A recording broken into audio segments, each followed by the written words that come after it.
Hey guys, this is Mr. A. Crizzy here, and welcome back to another movie review. In today's movie review, this is going to be on a Marvel Cinematic Universe movie from 2015, and that is going to be Ant-Man. So, Ant-Man stars Paul Rudd, and also stars Bobby Cannavale, Michael Pena, Michael Douglas, Corey Stoll, and Evangeline Lilly.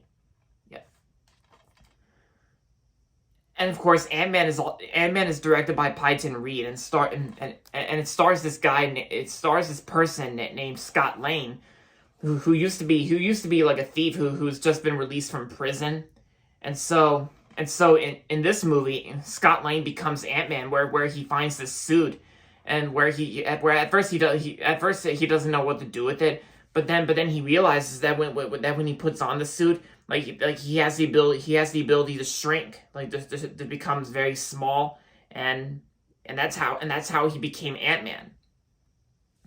And there's also this supervillain known as Yellow Jacket, and who basically wants to stop Scott Lang, and so Ant-Man has to do whatever he can to try to defeat Yellow Jacket. So that's pretty much the basic plot of Ant-Man. So I remember seeing this movie in the theaters back in 2015 when this movie first came out in 2015. I remember going to see this movie in theaters with my dad, and we both enjoyed it. And I think Ant-Man is also an awesome 2015 movie. It's also one of my all-time favorite movies of 2015 as well, because I got lots of favorite movies of 2015, especially like in terms of an MCU. But yeah, and it's got and the acting is really awesome, and like Paul Rudd does a great job as Ant-Man, aka Scott Lang. Like Paul Rudd does a great job in this film. Bobby Cannavale did a good job too, and Michael Pena was great in this movie, and Michael Douglas, he did a good job too. This is what the DVD looks like. Yep, and the only bonus feature the DVD version includes is a deleted scene. Scott and Cassie, the dad and daughter, share a fun moment together in this alternate version of a scene from the movie. Yeah. And it's basically the only bonus feature on the DVD version. Because there's a lot more bonus features where that came from on the Blu-ray version, but mine is actually just the DVD version. Yeah. And here is the disc, like I showed in my overview video.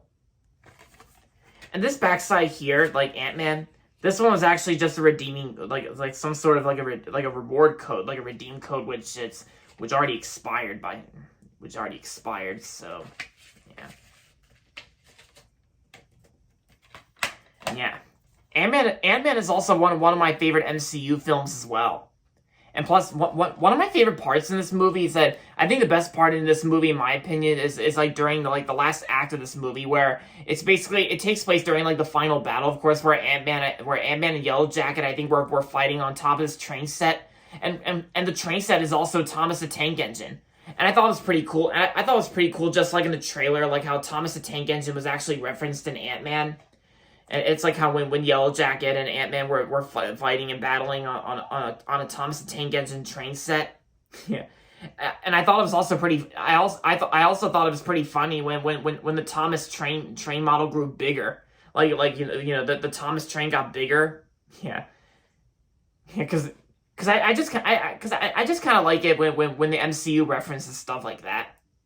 And this movie also referenced the Little Mermaid as well, because the little girl's bedroom does include like a little plush known as Flounder, like Flounder the little fish. Yeah, because I did see that when I saw this in the theaters. And there's also some other MCU, like Marvel Cinematic Universe projects that did reference children's shows. Like I remember this year when I watched WandaVision, one of the last episodes of WandaVision featured Yo Gabba Gabba. And from what I've heard about the Loki TV show on Disney Plus this June, I kind of heard from a source that the Loki TV show just might reference Teletubbies, and I wouldn't be well, and of course, I wouldn't really be surprised if the Loki TV show really does reference Teletubbies when it comes out this June. But yeah, the Thomas the Tank Engine reference and like the Thomas the Tank Engine being featured in Ant-Man, I like that. I like that the best part out of all of them in this movie. And yeah, and I also saw Ant-Man and the Wasp in theaters as well from back in 2018, and I also have that on Blu-ray too. Yeah, it's kind of like Guardians of the Galaxy Volume 1 and 2. I have Guardians of the Galaxy Volume 1 on DVD while I have Volume 2 on Blu-ray. I have the first Ant-Man on DVD while I have the Ant-Man and the Wasp on Blu-ray. So overall, Ant-Man is an awesome MCU film from 2015, and I'm going to give Ant-Man 5 out of 5 stars. So there you have it, guys. That's my movie review on Ant-Man. And so that's going to be it for this video. So make sure to give this video a thumbs up and subscribe to my channel if you haven't yet. And as always, thanks for watching. And until next time, this is Mr. A. Crizzy saying goodbye, everybody, and that's about it.